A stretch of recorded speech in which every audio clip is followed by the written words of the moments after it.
मेरी वाणी का राग निवृत्त करने के लिए मेरे ही प्रभु के रूप में विराजमान आप सभी सत्संग प्रेमी माताओं, बहनों और भाइयों के चरणों में सादर प्रणाम।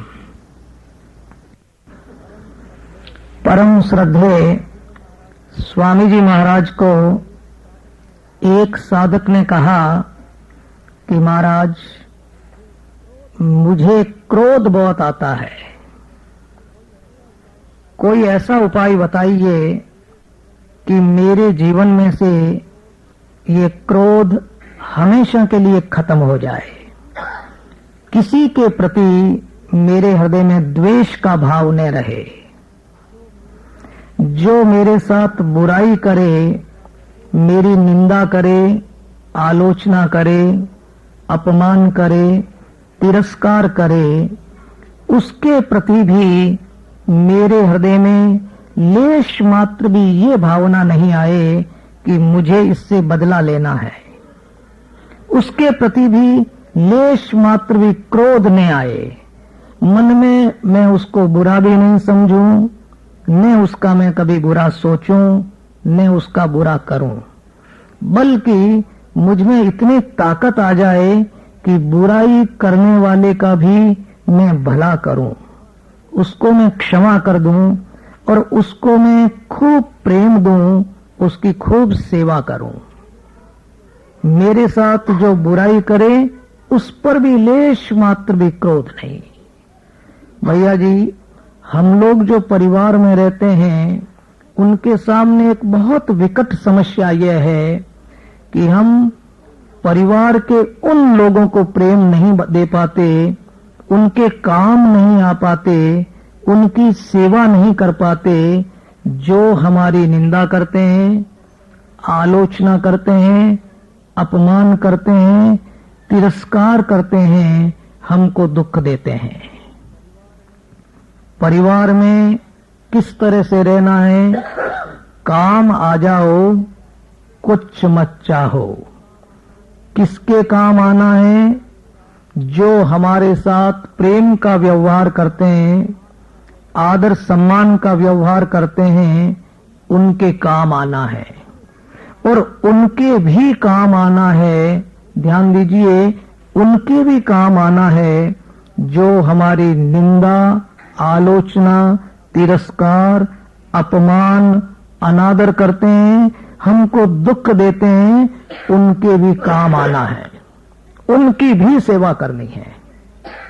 अब ये हमारे लिए बहुत मुश्किल बात हो गई। मुश्किल ये हो गई कि जो हमें दुख देते हैं, निंदा करते हैं, तिरस्कार करते हैं, हम उनकी सेवा कर नहीं पाते।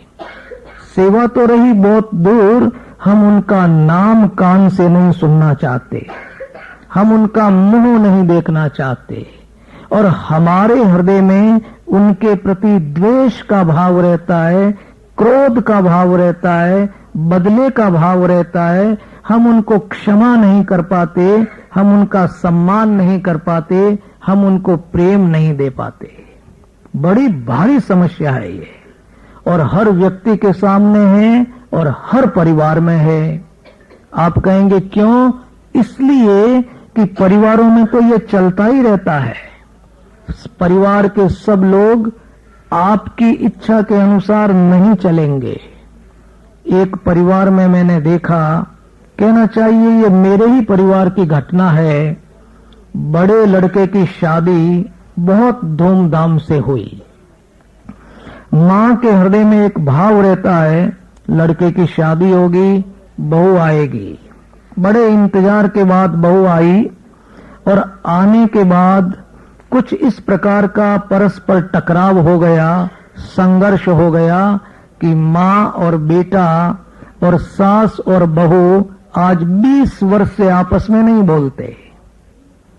बोलते। चलिए न बोले, लेकिन दोनों तरफ क्रोध और द्वेष की अग्नि प्रज्वलित हो रही है। दोनों परिवार जल रहे हैं बुरी तरह से।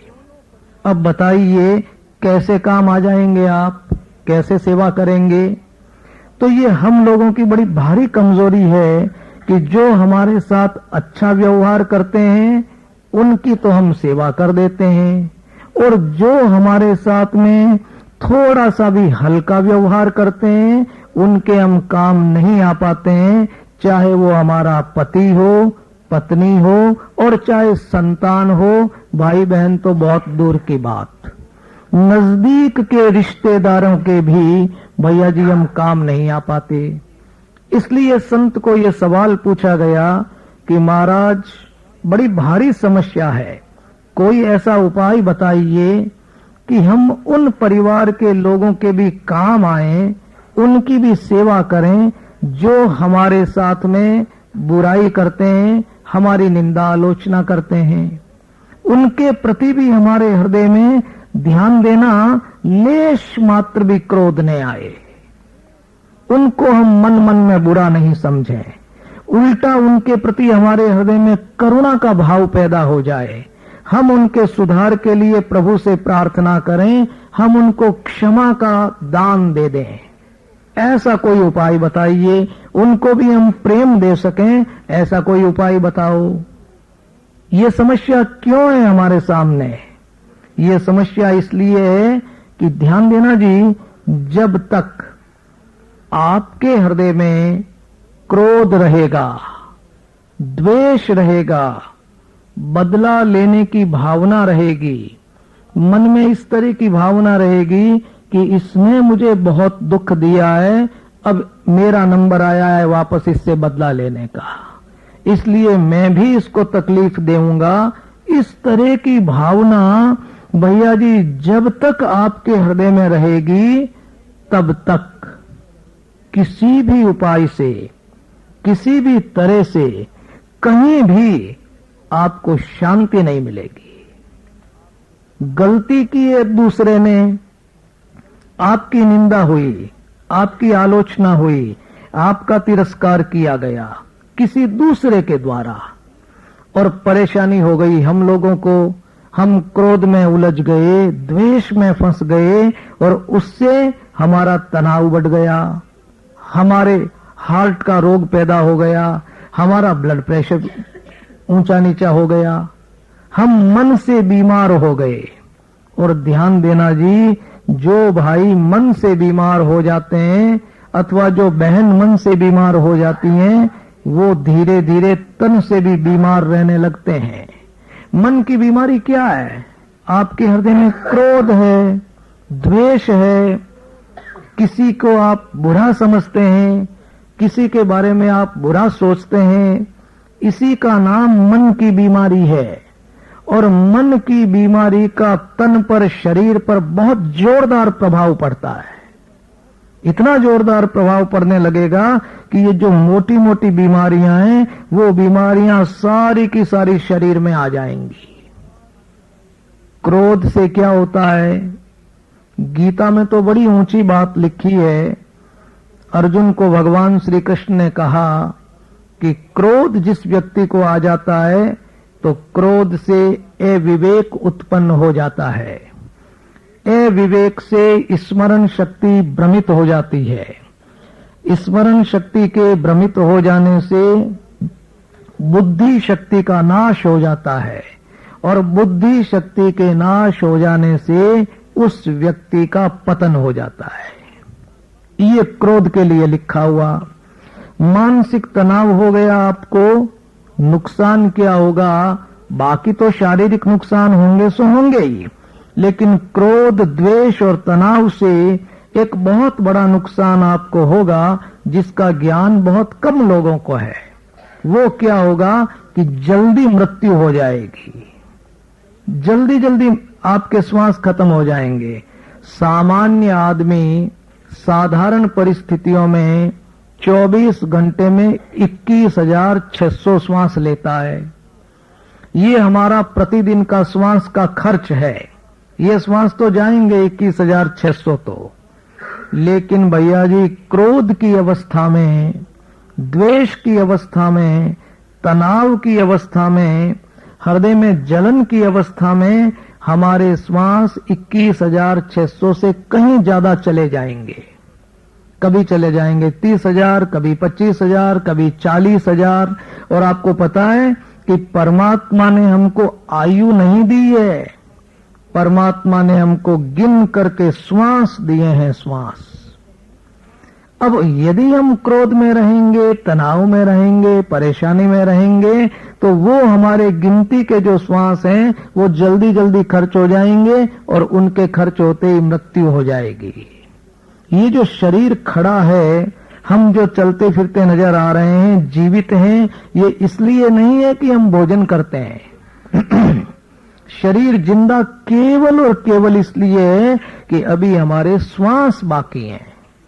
श्वास पूरे हुए शरीर खत्म हो जाएगा। उसके बाद आप कहीं भी हैं, कैसे भी हैं, किसी भी कीमत पर आप जिंदे नहीं रह सकते। तो कितना नुकसान हम लोग अपना कर रहे हैं, शारीरिक नुकसान भी कर रहे हैं, अपनी मृत्यु को निमंत्रण दे रहे हैं, दूसरों के लिए परेशानी का कारण भी बन रहे हैं। और साधना की दृष्टि से देखा जाए तो गीता में लिखा हुआ है कि पतन हो जाता है ऐसे व्यक्ति का। एक बात मैं आपसे और बताऊं कि मान लीजिए मेरा भाई है और उसने मेरी निंदा कर दी, मुझे दुख देने का प्रयास किया, तो मुझे अपने भाई पे क्रोध आ गया। मैं मन मन में उसको खराब समझने लग गया, मेरे हृदय में उसके प्रति द्वेष का भाव पैदा हो गया। तो क्रोध, द्वेष और बुरा समझने से मुझे तो नुकसान होगा ही, लेकिन मैं आपसे निवेदन करूं कि मेरे भाई को भी बहुत बड़ा नुकसान होगा और उसकी जिम्मेवारी किसकी? मेरी। मुझे पाप लगेगा उस भाई को नुकसान करने का। पाप क्या लगेगा? मेरा तनाव और अधिक बढ़ जाएगा। आप कहेंगे कैसे? मैं यदि उस पे क्रोध करूंगा, द्वेष करूंगा, मन मन में उसको बुरा समझूंगा, भैया जी वो पहले से अधिक बुरा हो जाएगा। उसके हृदय में क्रोध पैदा हो जाएगा मेरे प्रति। मेरे हृदय के क्रोध के परमाणु उसके हृदय में जाकर के गिरते जाएंगे और वहां क्रोध का एक पहाड़ बना देंगे। वो क्रोधी स्वभाव का बन जाएगा। उसको क्रोधी स्वभाव का बनाने में मेरा उत्तरदायित्व भी हो गया, मैं भी उसमें जिम्मेवार हो गया। और मैं यदि उसको बुरा समझूंगा, वो अधिक बुरा बन जाएगा। और किसी को बुरा समझना आपको ध्यान है, मन के द्वारा उसको दुख देना है। देखिए, आप सावधान हो जाना, यदि आप किसी को मन मन में भी बुरा समझेंगे तो ये माना जाएगा कि आपने उसको मन से दुख दे दिया। अब परिणाम क्या होगा कि आपका दिया हुआ दुख कई गुना होकर के वापस आपके पास लौटेगा, तो आप ज्यादा दुखी हो जाएंगे। ऊपर ऊपर से आपको ऐसा लगेगा कि उसने मेरी निंदा कर दी, उसने मेरा तिरस्कार कर दिया, इसलिए मुझे दुख हो रहा है। नहीं नहीं, इसलिए दुख नहीं हो रहा है, आपको दुख हो रहा है आपकी गलती से। और गलती क्या हुई? गलती ये हुई कि उसको हमने खराब समझ लिया, उस पर हमको क्रोध आ गया, उससे हमको द्वेष हो गया। तो हमारे हृदय में जो क्रोध द्वेष पैदा हो गया, उसके कारण से हमको दुख हो रहा है, न कि इस कारण से कि उसने हमारा अपमान कर दिया। बड़ी सूक्ष्म बात है। एक और गंभीर बात मैं आपसे कह दूं कि यदि हमारे हृदय में किसी के प्रति द्वेष है, क्रोध है, संघर्ष है, टकराव है, मतभेद है, और भैया जी कहीं उस द्वेष को लेकर के हमारी मृत्यु हो गई, तो मरने के बाद प्रेत बनना पड़ेगा। भाई जी श्री हनुमान प्रसाद जी पोद्दार सायंकाल का भोजन सूर्यास्त के घंटे भर पहले कर लेते और बंबई में चौपाटी पे घूमने के लिए जाते थे। वहां एक बेंच पर बैठ करके आधा पौन घंटा आराम करते, भगवान का नाम भी लेते। एक दिन वो वहां बैठे हुए थे, सामने एक आदमी आकर के खड़ा हो गया, पारसी वेशभूषा उसके पहने हुई थी। वो खड़ा हो गया जी चुपचाप। भाई जी ने उससे कहा 3-4 मिनट के बाद कि भाई साहब आप खड़े क्यों हैं, बैठ जाइए शिष्टाचार के नाते। तो जी वो बैठ गया और बैठने के साथ ही उसने कहा कि भाई जी मैं आदमी नहीं हूं, मैं प्रेत हूं।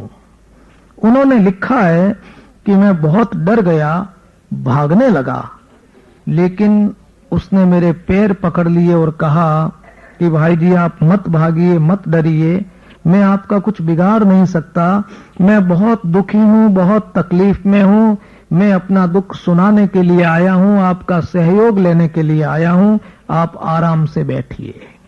भाई जी बैठ गए। उसने बताया कि मेरी मृत्यु आज से 6 महीने पहले अमुक घर में हो गई, सारे परिवार वालों का नाम बता दिया और फिर कहने लगा जी मैं प्रेत बन गया, बहुत कष्ट में हूं, बहुत तकलीफ में हूं, आप मेरी इतनी सी सेवा कर दीजिए कि गया किसी आदमी को भेज करके वहां मेरा पिंडदान और तर्पण करवा दीजिए। भाई जी ने कहा कि भैया ये तो हमारे हिंदुओं के रिवाज है और तुम मुझे वेशभूषा से पारसी लगते हो। तब उसने ये कहा कि महाराज सनातन धर्म की सब बातें सत्य है, आप तो आदमी भेज करके मेरा कल्याण करवा दो।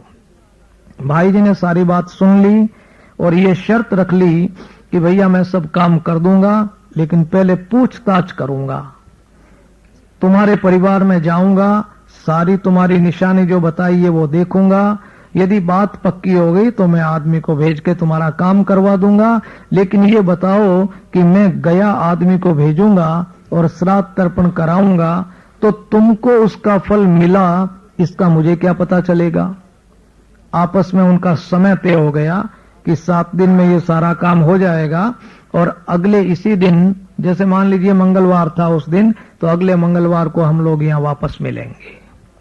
वैसा कर दिया गया, सब बात सच निकली। अगले मंगलवार को जो समय उनका तय था वो प्रेत वहां आ गया जी, दंडवत साष्टांग प्रणाम किया और कहा कि भाई जी आपने जो कुछ किया वो मुझे मिल गया है और 1 घंटे के बाद अब मैं उच्च योनि में जा रहा हूं। ये अंतिम लाइन। फिर भाई जी की हो गई उस प्रेत के साथ में दोस्ती। तो उन्होंने कहा कि भाई मैं प्रेत लोक के बारे में कुछ बातें जानना चाहता हूं। बहुत बातचीत हुई जी और ये पूछा एक विशेष प्रश्न कि प्रेत बनता कौन है। 11 बातें उसमें लिखी हुई है, मुझे तो 2 ही बात याद है। एक बात तो यह है कि जो व्यक्ति अपने हृदय में द्वेष और क्रोध लेकर के मर जाता है, मरने के बाद प्रेत हो जाता है। दूसरी बात ये लिखी हुई मुझे याद है, जो माता पिता की सेवा नहीं करता वो मरने के बाद प्रेत हो जाता है। भाई जी की लिखी हुई बात है, बहुत बड़े भगवान के भक्त थे, मैं तो उनको भगवत प्राप्त महापुरुष मानता हूं, तो उनकी बात को बड़ी सच्ची। अब आप देखो कहां कैसी पूजा करेंगे हम लोग, कैसे भगवान में हमारा मन लगेगा, कैसे हमारी पूजा सजीव होगी। भैया जी जब तक हृदय की इन गंभीर दुर्गुणों को हम दूर नहीं करेंगे, तब तक ये बाह्य साधना आपको विशेष फायदा नहीं पहुंचाएगी। क्या कारण है कि इतने वर्षों तक हम कुछ न कुछ कर रहे हैं और फिर भी अभी हमको शांति नहीं, मुक्ति नहीं, भक्ति नहीं। इसका मूल कारण यही है कि हमने अंतर की साधना की तरफ ध्यान नहीं दिया। इसलिए संत ने कहा कि देखो भाई, ऐसी तैयारी कर लो कि परिवार में कोई व्यक्ति तुम्हारी कितनी निंदा करे, कितनी ही आलोचना करे, कितना ही अपमान करने का प्रयास करे, दुख पहुंचाने की कोशिश करे, दुख तुम्हें दे डाले, फिर भी तुम अपने हृदय के भावों को सुरक्षित रखो। अंदर लेश मात्र भी क्रोध नहीं, बिल्कुल तनाव नहीं, लेश मात्र भी उसको बुरा नहीं समझना, उसका बुरा नहीं सोचना, बदला लेने का भाव न रखना और उसको प्रेम देना। मजे की बात तो उसको प्रेम देना, उसके प्रति अपने हृदय में करुणा का भाव रखना, क्षमा का दान दे देना। भैया जी इसका नाम साधना है। संत को लोगों ने पूछा कि महाराज ये ताकत आएगी कैसे, इसका उपाय क्या है। बहुत जोरदार उपाय बताया उन्होंने और यहीं से आज की सत्संग की मूल बात आरंभ है। बहुत ध्यान से सुनना। उन्होंने कहा कि देखो भाई, एक सिद्धांत को अच्छी तरह से समझ लो और समझ करके उसका मनन कर लो, पूछताछ कर लो और उसके बाद अच्छी तरह से मान लो। कौन से सिद्धांत को समझना है? इस सिद्धांत को समझना है। हमको इस बात पे विचार करना है कि मेरा बुरा किसने किया, मुझे दुख किसने दिया, मेरा अपमान क्यों हुआ, मेरा तिरस्कार क्यों हुआ, मुझे दुख क्यों हुआ। तो इसका उत्तर यह है कि मेरे जीवन में जो भी तकलीफ आती है, जो मुझे दुख हुआ है, जो प्रतिकूल परिस्थिति मेरे सामने आई है, स्वामी जी ने कहा कि आप इस सिद्धांत को समझ लीजिए कि मेरी तकलीफ का कारण, मेरे दुख का कारण, मेरे साथ में किसी के द्वारा की जाने वाली बुराई का कारण मेरी अपनी गलती है। उसके लिए आप किसी भी परिवार के सदस्य को दोषी मत मानिए। मैंने बहुत वर्षों तक इस गलती को किया। कौन सी गलती को? जब जब मुझे दुख हुआ, तनाव हुआ, चिंता हुई, तब तब मैंने ये गलती की अपनी जिंदगी में कि अपने दुख के लिए कभी मैंने पत्नी को दोष दिया, कभी मां को दोष दिया, कभी पिताजी को दोष दिया, कभी भाई को दोष दिया, कभी मित्र को दोष दिया, कभी बहन को दोष दिया, परिवार वालों को दोष देता ही गया। ये गलती रही, पता नहीं था इसलिए। और नतीजा क्या हुआ? नतीजा ये हुआ कि हृदय में क्रोध और द्वेष की अग्नि दधकने लग गई और परिवार वालों से मेरे संबंध कटु बनते गए। जो एक मधुर संबंध होने चाहिए, मीठे संबंध होने चाहिए आपस में परिवार में, वो नहीं रहे।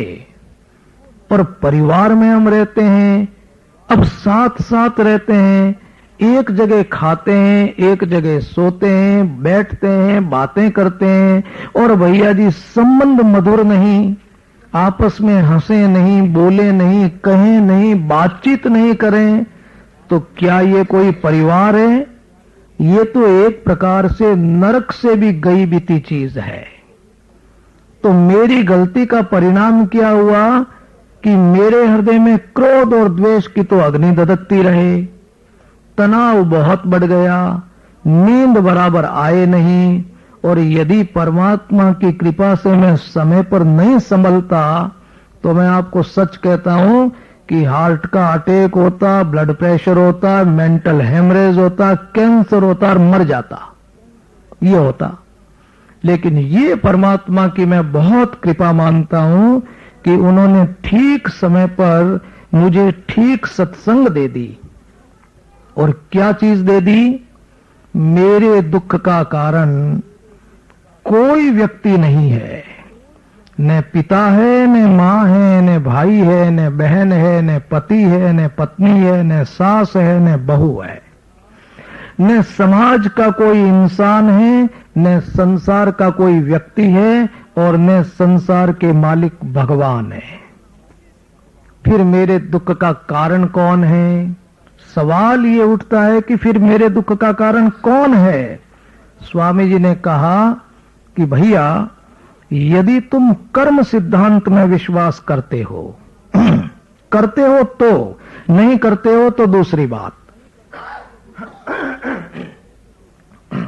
संत ने कहा कि यदि आप कर्म सिद्धांत में विश्वास करते हैं तो ये मान लीजिए कि मेरा जो अपमान हुआ है, मुझे जो दुख हुआ है, उसका मूल कारण मेरे अपने कर्म है। बहुत सीधी बात है। रामचरितमानस में बिल्कुल साफ लिखा हुआ है, कर्म प्रधान विश्व करी राखा, जो जस करई सो तस फल चाखा। कर्म प्रधान विश्व करी राखा। भगवान ने इस संसार को कर्मों के हिसाब से चला रखा है। भैया जी जो जैसा करेगा वो वैसा भरेगा, कर्म प्रधान विश्व करी राखा। यदि आप रामचरितमानस में लिखी हुई बातों में श्रद्धा करते हैं तो इस बात को ठीक तरह से अभी अभी ये मान लीजिए कि मेरे जीवन में जो भी तकलीफ आई है अथवा आ रही है या भविष्य में कभी आएगी, तो मैं तो अपने तकलीफ का कारण अपने कर्मों को ही मानूंगा।